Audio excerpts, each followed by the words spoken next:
Welcome on in, Eagles fans, to episode 34 of the No Huddle Show, our Philadelphia Eagles podcast right here on NJ.com. I'm Joe Giglio, joined as always by Elliot Stroh-Parks and Mark Eckel. They cover the Eagles for NJ Advanced Media. We're doing this podcast on a Tuesday, 16 days before the 2016 NFL Draft. We'll get into the Eagles and what seems to be the pursuit of a franchise quarterback. That will be a big part of the show, but we're going to start here.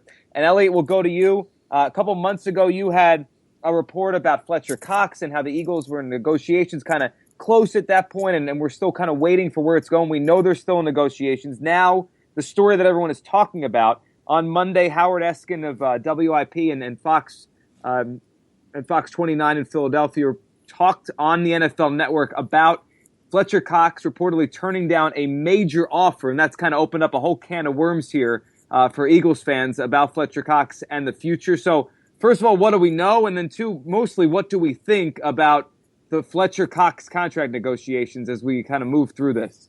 Yeah, well, if you just started with the things we know, I mean, the two things I think we're safe to say is, one, Fletcher Cox wants to re-sign with the Eagles, and the Eagles want to re-sign Fletcher Cox. I mean, the Eagles have been clear about that. Howie said it multiple times. He knows Fletcher Cox is an elite player, and he's going to get elite money.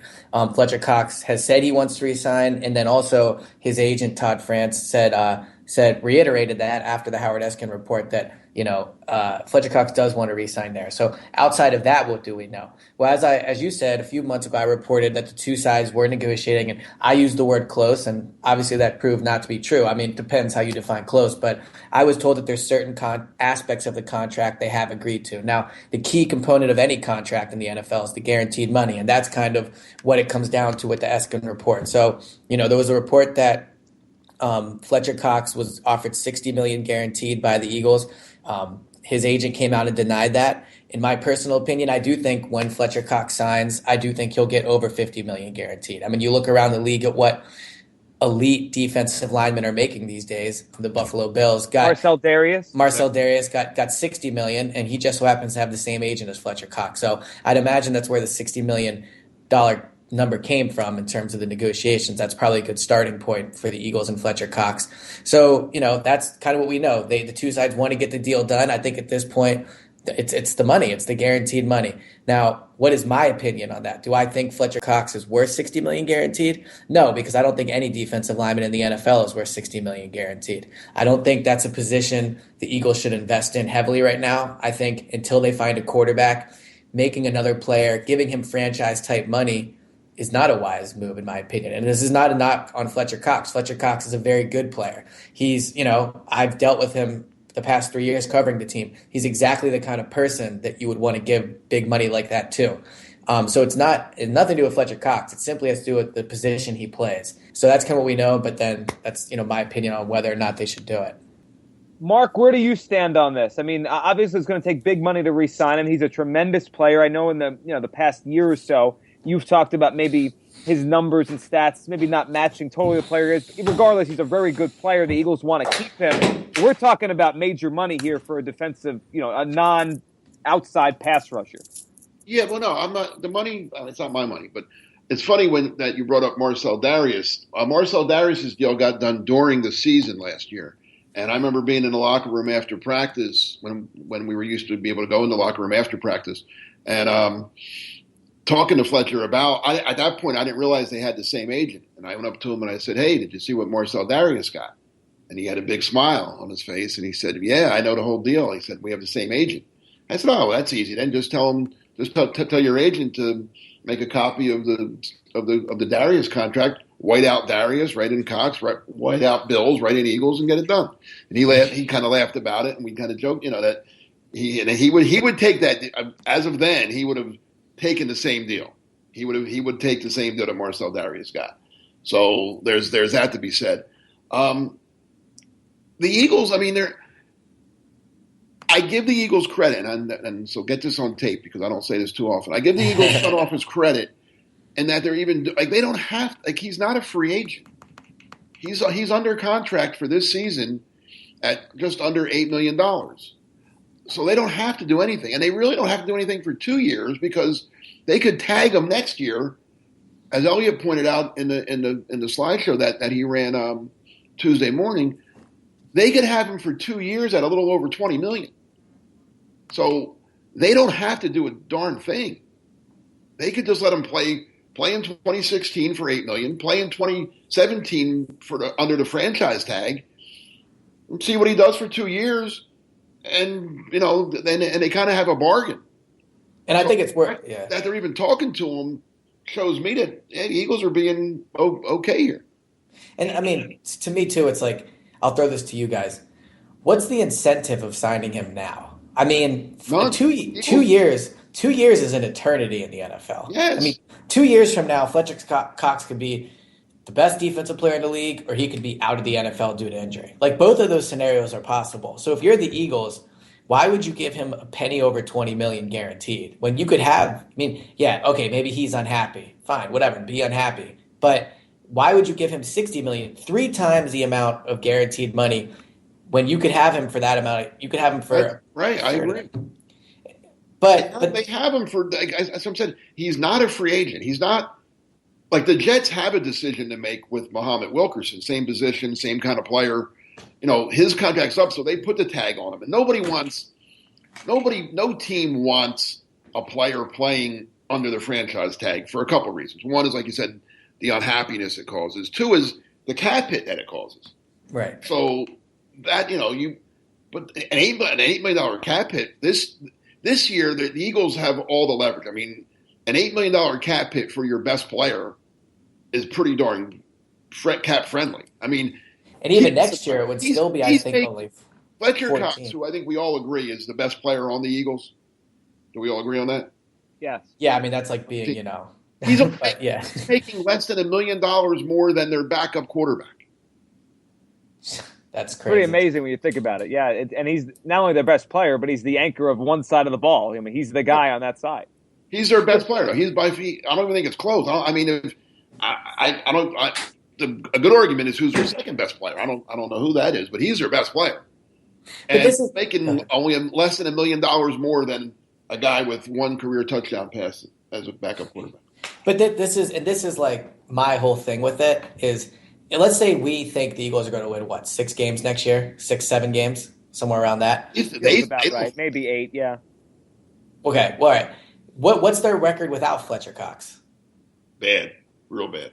Really? You think he has that big of an impact? Well, I think they're bad to begin with, but I think that's what I'm saying. So let's say you think they'll win 6 games next year with Fletcher Cox. Now let's say they trade Fletcher Cox, which we'll talk about a little bit, right? What's their record? 3-13. So you think Fletcher Cox single-handedly is 3 wins? Well, but it's more than single-handedly because he makes Vinnie Curry better. He makes Brandon Graham better. He makes Benny Logan better. He makes the linebackers better. He makes that defense. Yeah. He's the only guy on that defense other teams are worried about. Yeah, nobody's game planning Brandon Graham. He's a good player, but he's a pass rusher. You know how to handle him. Yeah, I mean, we can debate whether they should sign him now or whatever. But if you said to me right now, would you give him $60 million guaranteed? I don't think I would. Where's that number coming from? The Marcellus Darius contract. Would you give him that contract? $60 million guaranteed. I wouldn't have given it to Marcel Darius either, but okay, so it takes, I guess. Yeah, I don't know. I wouldn't have given Chase Daniel $21 million, but they did that. Just from a roster building standpoint, right? From a roster building standpoint, at some point does the number you have to walk away just because of the position he plays, or that's what I'm saying. Yeah, right. Or can you work around it? I mean, Zach Ertz. Yeah, but Zach Ertz only got $20 million guaranteed, and it's not. And Fletcher Cox is 3 times as good as Zach Ertz. I'll say that. Right, I think there's a real. I mean, just using common sense and the Darius contract, like Fletcher Cox is going to get this money from someone.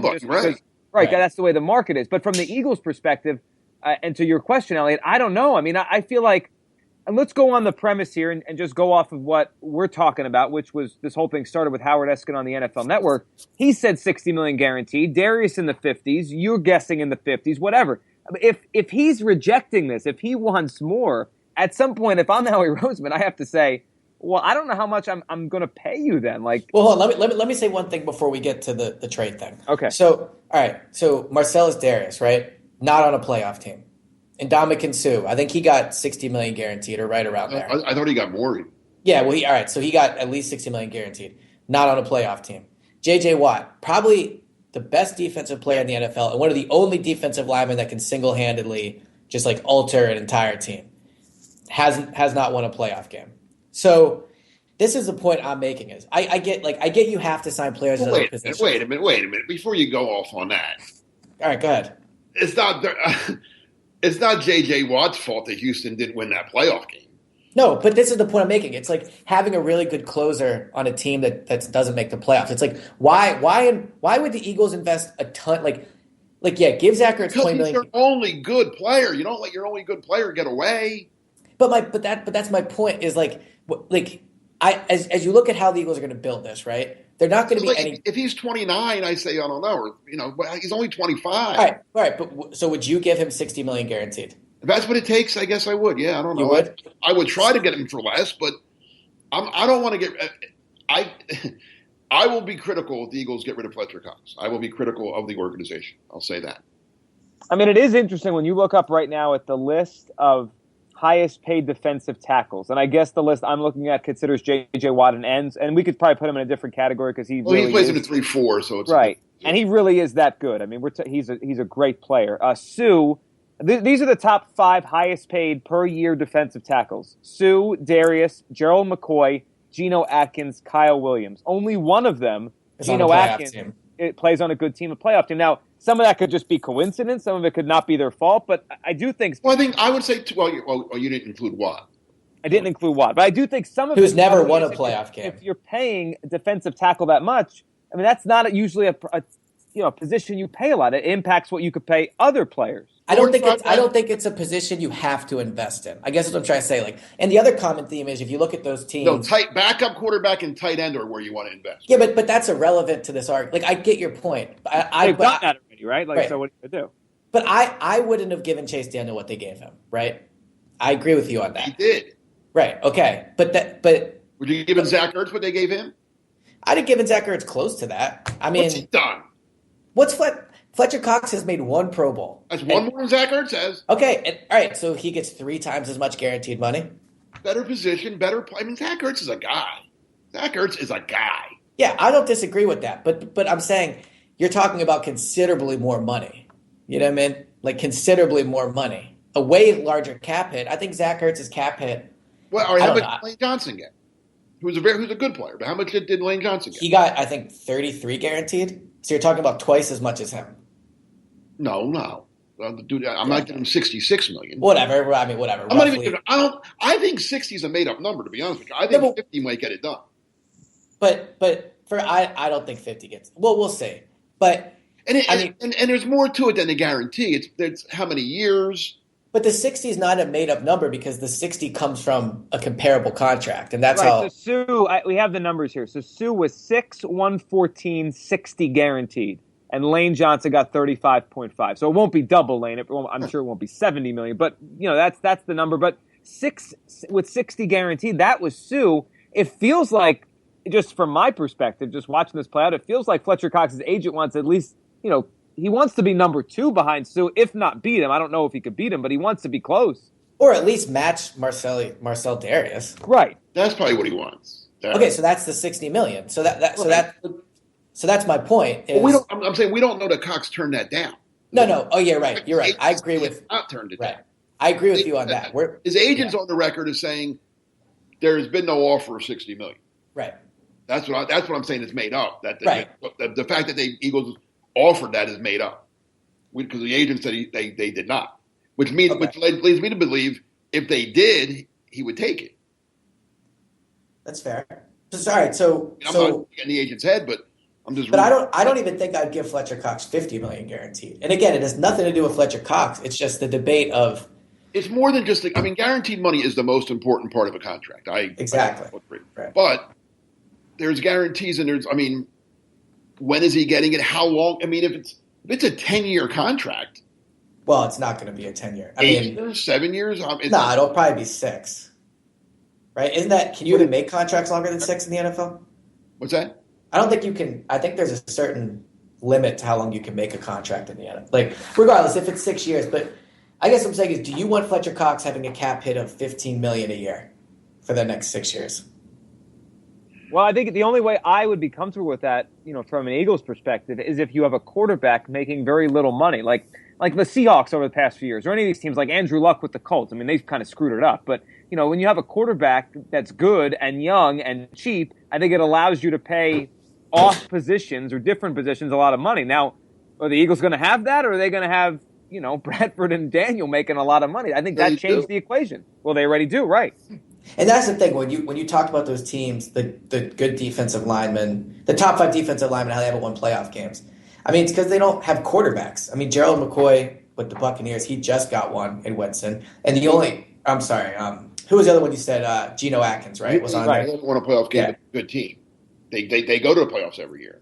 Right, and they haven't won one. And so really, this is my overall point: is I would not invest money into a player other than a quarterback. Big money, big money until you have that quarterback.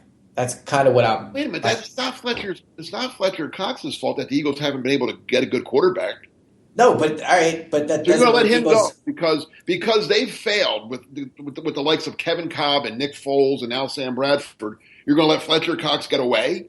I'm not going to let him walk away. If he'll take, I'm just not going to give him the money Marcel Darius got. I don't think it's a wise investment. Who do you think's better? Out of who? Fletcher Cox and Marcel Darius? Yeah. Well, if you look at the numbers, Darius has had a 10-sack season. Fletcher Cox has never done that. I'm saying, are they close? Yeah. And Fletcher Cox is younger too, for what it's worth. Only a year, right? Yeah, but I think they're close at least. Yeah. Okay, so they're close. So they're talent-wise, they're close. And Fletcher Cox might be better. I'm not disputing that. Then how can you not pay him the same? Because I don't think it's worth investing that much money into a defensive lineman. Right. I'm not Eagles are not contractually obligated to pay Fletcher Cox what he's worth. Do you know what I mean? Yes, you are because somebody else is. Yeah, then let them do that. No, you're not obligated to do anything. You're not obligated to try to win, but. Yeah, well, then but that's what I'm saying. You could be the Cleveland Browns, and that's where they're heading. But the Eagles are going to be the Cleveland Browns, whether they re-sign Fletcher Cox or not. I just don't think Fletcher Cox has a big impact on this organization in a lot of ways. That's where we disagree. I think. Yeah, that's where we disagree. I mean, I don't think. Look at J.J. Watt. He's not. We can all agree he's not as good as J.J. Watt, right? No, he's not. He's not even in the same. Well, no, yeah, right. Okay, J.J. Watt, because he's the best defensive player in the game today. Okay, right. And yet his team have they ever won over 8 games, 9 games? Yeah, they've been to the playoffs like 2 or 3 times in the last 4 or 5 years. But early on, that was with Matt Schaub, right? I'm not wrong. Right. When Kubiak was still there and they had Schaub. It's not J.J. Watt's fault that Houston can't find the quarterback. No, I agree with you on that. But my thing is, why would you pay Teddy Bridgewater and they'd be in a lot better shape now? It's like saying, why would you get super expensive tires for a car that doesn't run? They look cool, but what's the point? You're just throwing your money away. The Eagles organization is not going anywhere until they get a quarterback. So why would you give a defensive line? You can have both.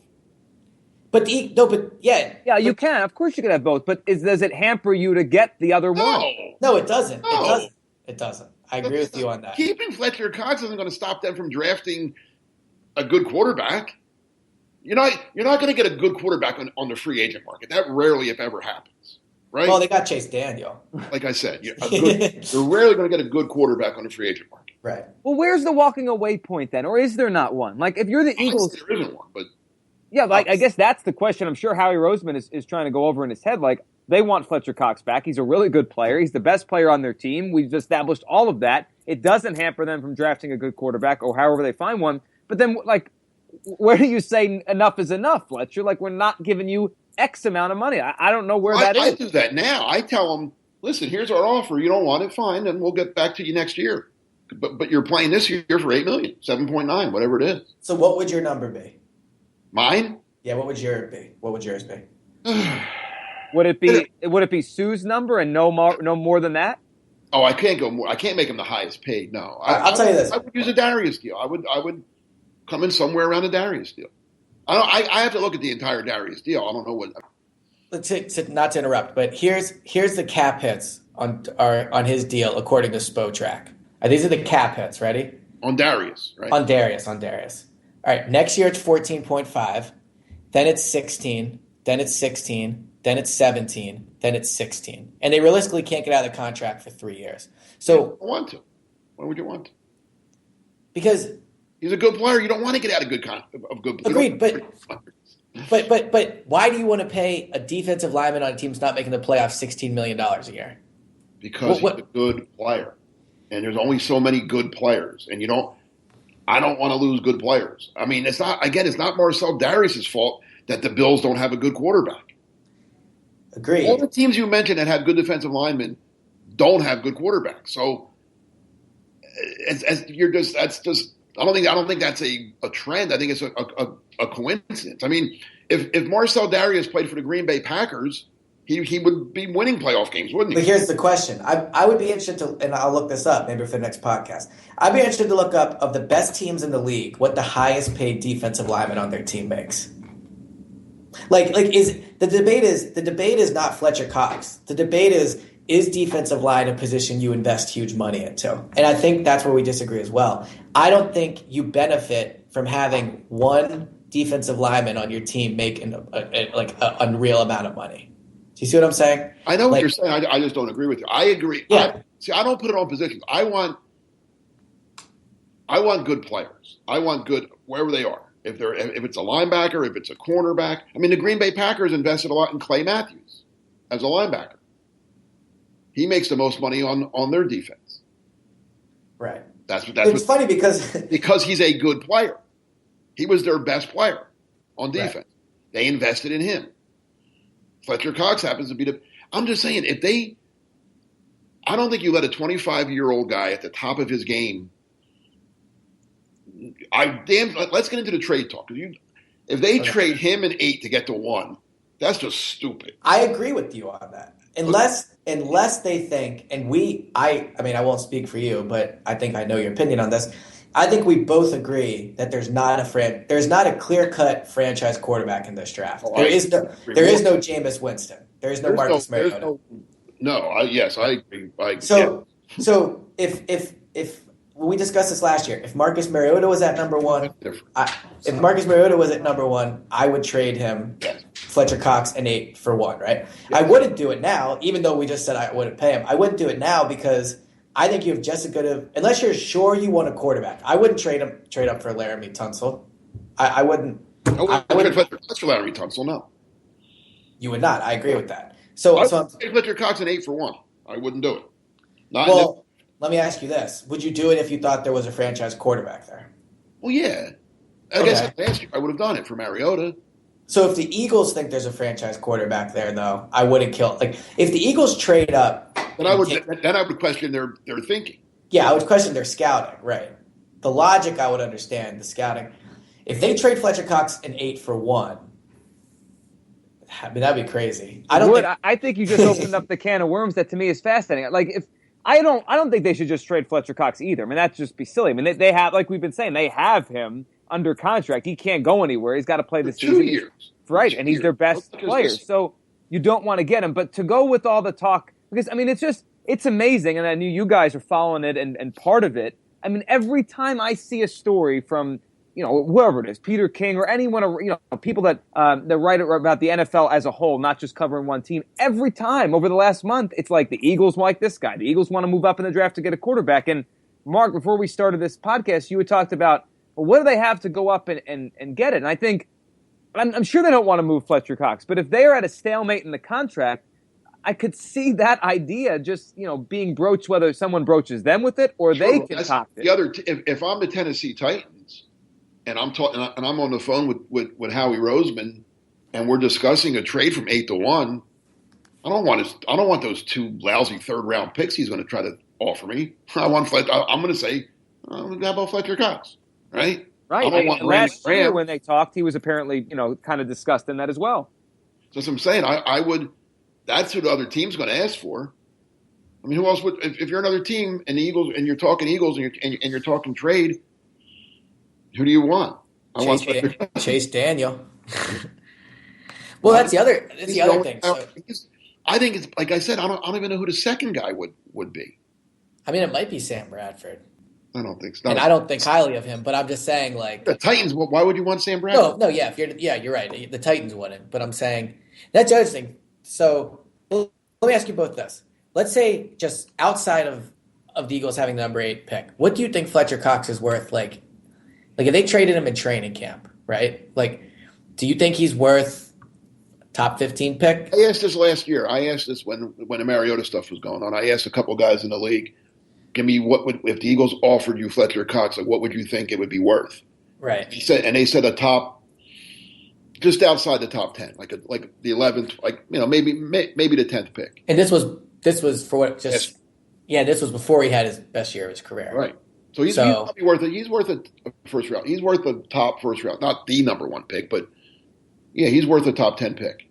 So would you let's say this thing goes into training camp, and I thought it was interesting because Todd France, who's Fletcher Cox's agent, he was on the midday show on WIP, kind of responding to all these reports that have been out there, and the one thing he was asked at the end of that interview, and this was Tuesday, right before we recorded this podcast, was he basically was asked, will Fletcher Cox definitely be in training camp as this whole thing progresses? And he did not say he's going to hold out. He didn't say anything like that. But he didn't say the word yes. Like, he didn't say he's definitely going to be in training camp. So if we get to July and August and this is an issue still, would you guys trade him for just a first-round pick without the knowledge of what it would be? Like, right now we're talking, we know the Rams are at 15 or whatever. Like, we know the Bears are at 11. But, like, when you get to training camp, you don't know who's who. As far as next year's draft, would you just trade him for a blanket 1?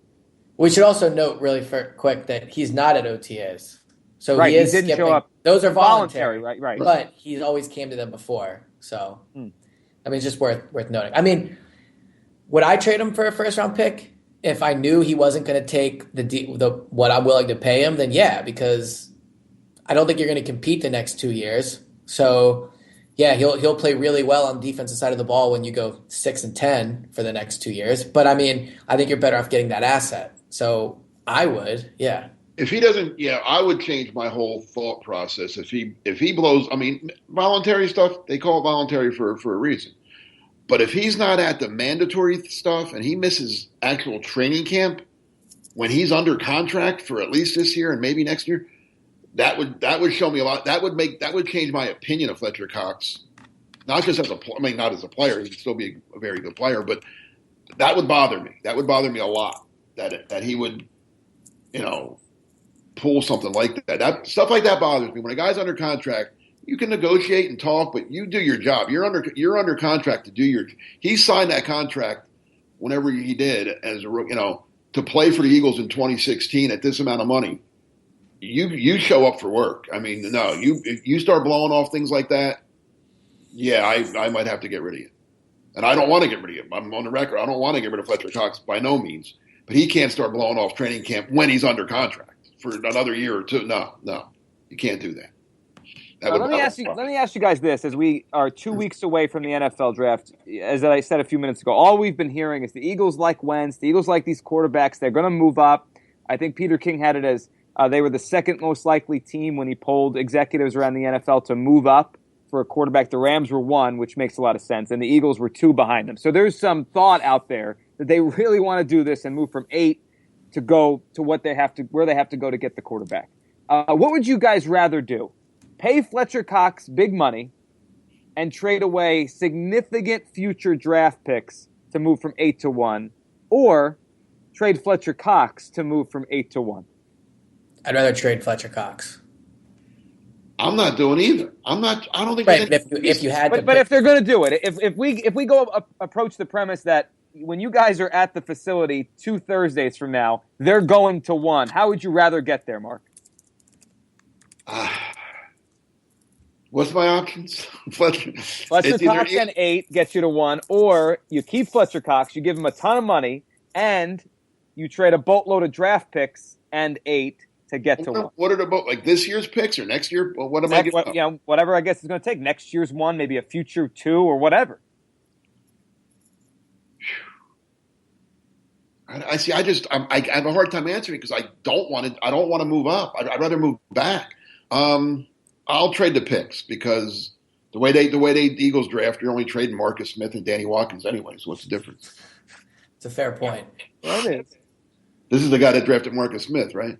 He also drafted Fletcher Cox. It all comes full circle right there. All right.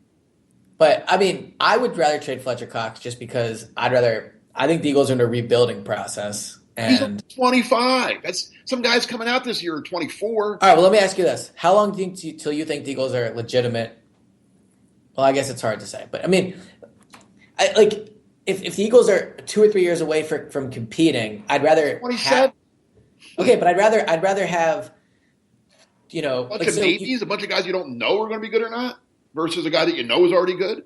So you That's would the Sixers theory. Let's just keep trading things and get picks. And guess what?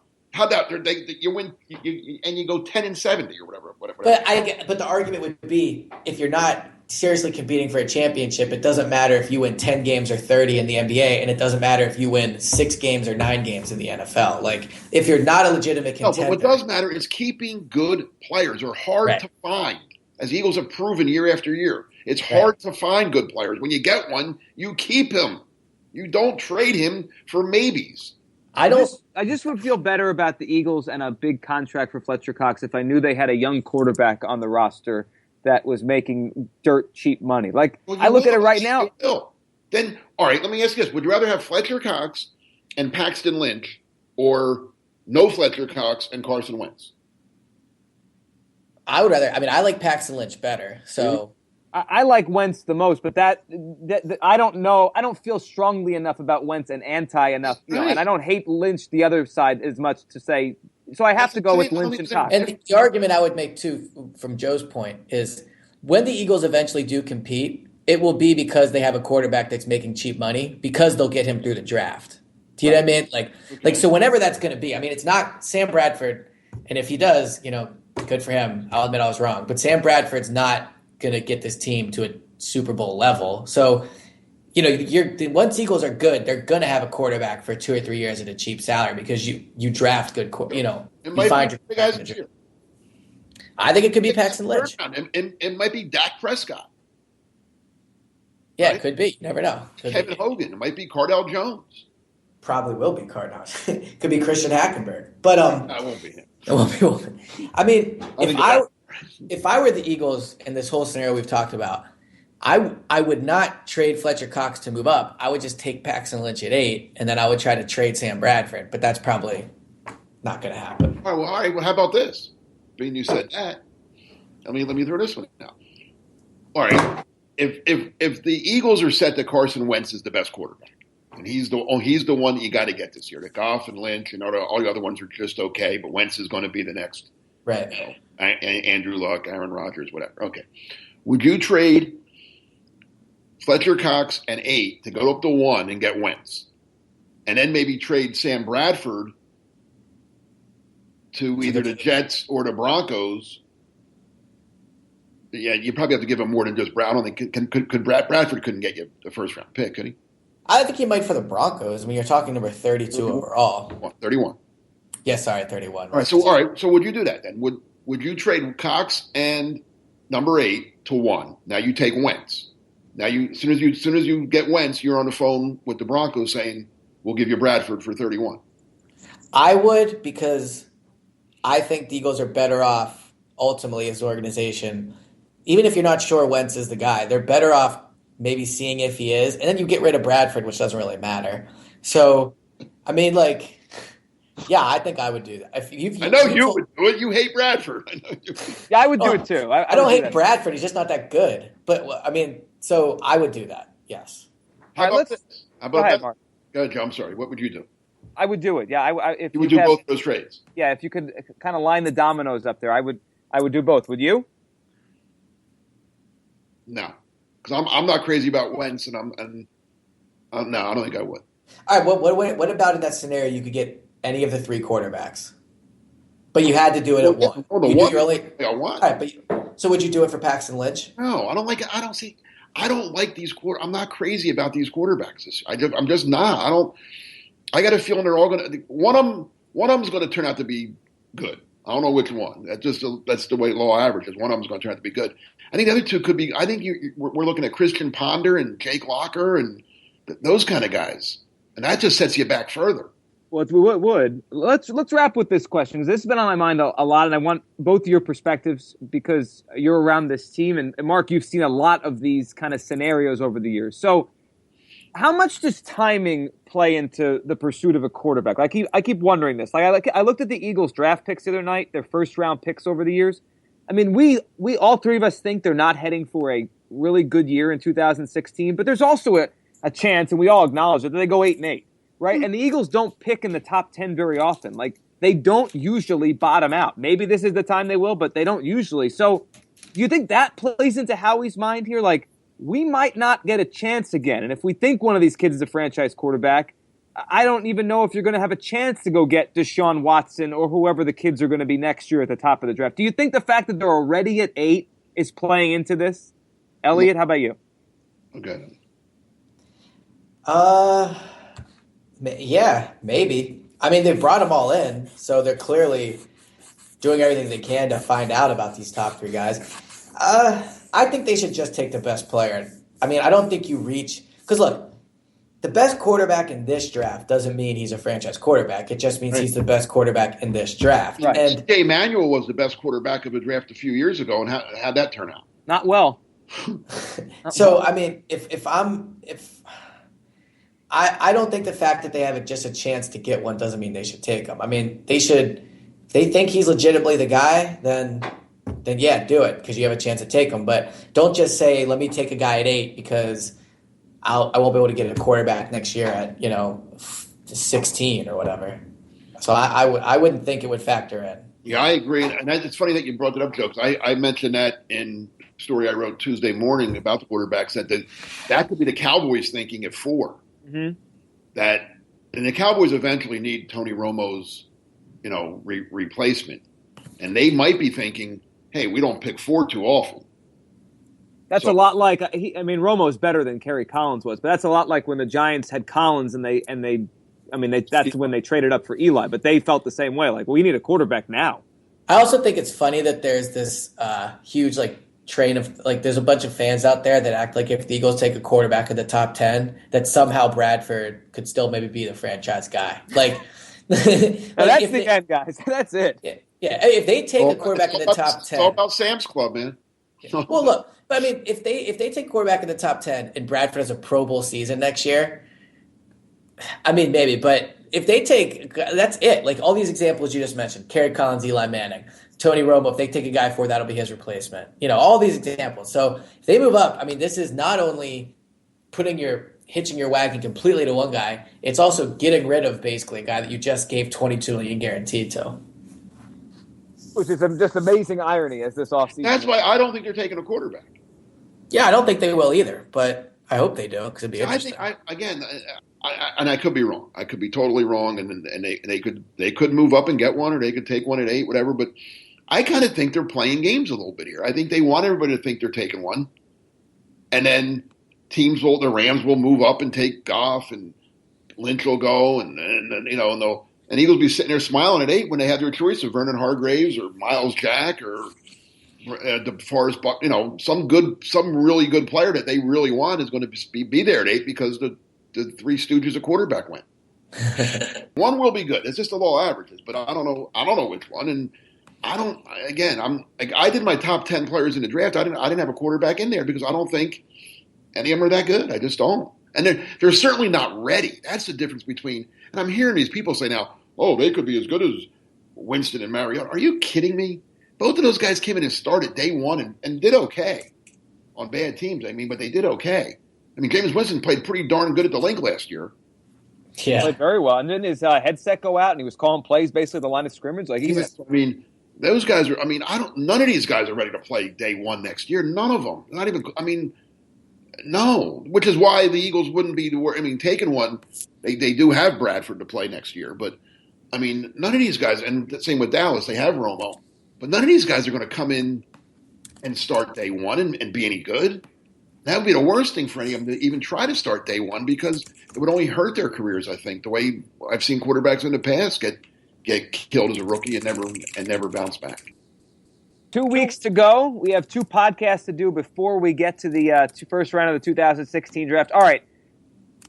Give me a couple percentages here. We'll wrap with this. Percentages. So we did it a couple weeks ago, I think, the percentage you guys think it will be a quarterback for the Eagles in the first round. On a scale of 1 to 100, 100 being go buy the jersey now for the next Eagles quarterback, or one being there's just no way this is going to happen. Where you guys stand on that? We'll start with that one. Elliot?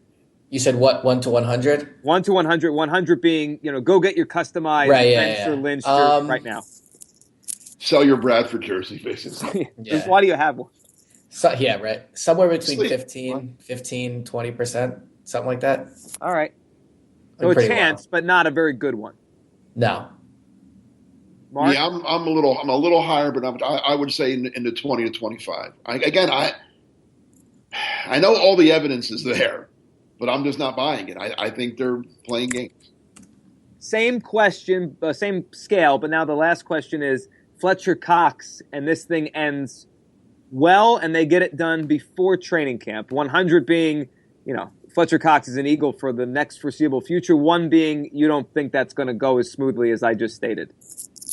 I think there's like a 65% chance they get the deal done before training camp. Okay, so pretty good. Yeah, 65-70, somewhere around there. Yep. Mark? And I'm a little bit higher. I would say 70, 75. All right, so on the scale. This is Howie Roseman. Right. Yeah. True. Wait, and again, I joke because people know sometimes I'm a little critical of Howie, but one thing he does is get contracts done. It's true. He's never not gotten a guy. I mean, that's one thing.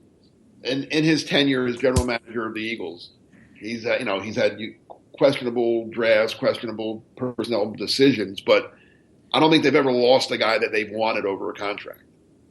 So he gets contracts done. It's a good point. So we'll follow it a couple of weeks to go before the draft. We'll be back next week with another podcast. We'll kind of go over the offensive players in this draft and our thoughts on where they're going to go when we talk again, which will be a week out from the first round. Elliot, as always, thanks for doing this. Yep, talk to you guys soon.